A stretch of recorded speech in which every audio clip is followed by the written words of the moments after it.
Mayor Johnston, who's Abraham Gonzalez? Thank you, Congressman. He is a individual that was released from the county jail on Friday in the city and county of Denver.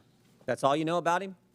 I do know that he was facing charges that the Venezuelan gang member arrested by Border Patrol on September 20th, 2023, released into the country by the Biden administration. A few months later, he's arrested in your city, charged with aggravated assault. On March 11th, 2024, he's charged with motor vehicle theft, stole a car, and then on March 20th, 2024, Mr. Gonzalez is charged with felony menacing. 6 days after that last charge, ICE sends you a detainer, which includes an administrative warrant. Basically, it says if you're going to release this bad guy, this gang member who allegedly stole a car, menaced people, and assaulted people, give us a 48-hour heads up. Is that right? That refresh your memory? I do know about the detainer request. I do know that we provided a notification of release. What kind of notice did you give ICE when you released him? We gave him notification. I'm not sure how long in advance 1 hour. it was. I do know that. 1 hour.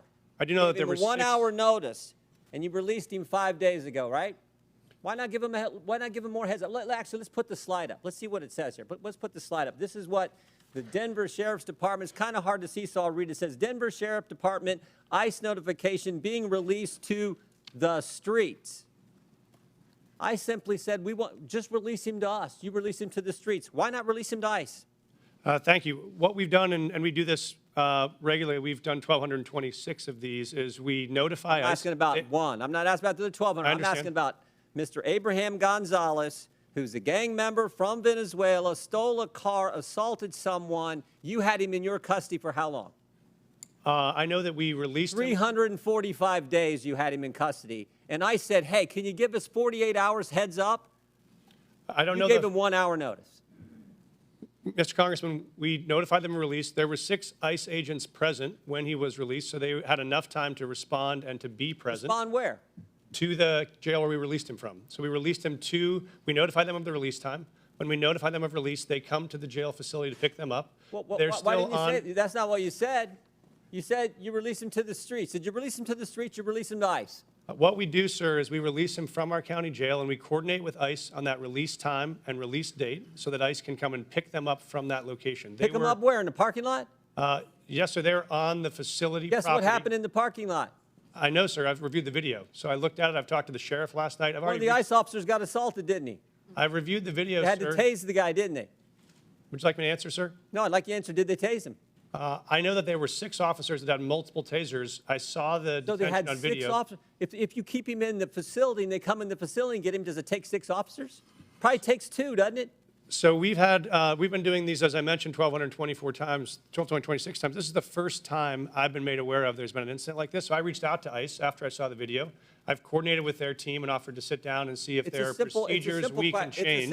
It's a simple make sure question. this works smoothly. It's a simple question.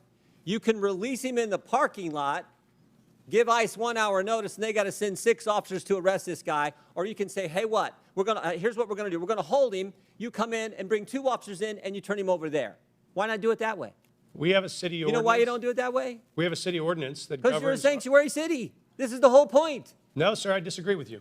Oh, okay. Because I'll tell you why. If you talk about sanctuary as a definition of shielding people from law enforcement, we do not do that. What we do is provide services. In this context, what we did is we coordinated the release. An officer got assaulted because of your policy, which says we're going to release him to, in your words, not mine, to the streets. They have to arrest him in the parking lot. They bring 6 officers when they could have had 1 or 2 just come in your facility, in the jail, and take the guy there. But you won't do it that way.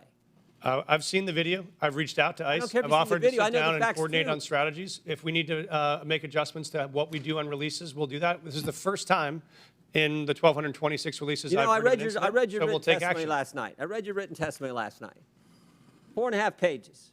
And you used the words safe, safer, or safety 13 times. Talking about my job is to protect the safety of the people in Denver. We prioritizing making sure everyone in our community is safe. That's a lie. Because it was not safer for the ICE agents who are part of your community. No way was it safer.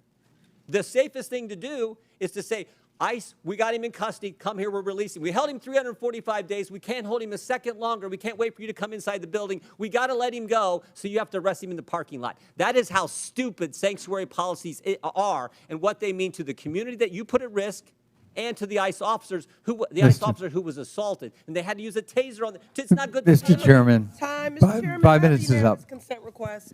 Gentlemen's time's expired. Chair recognizes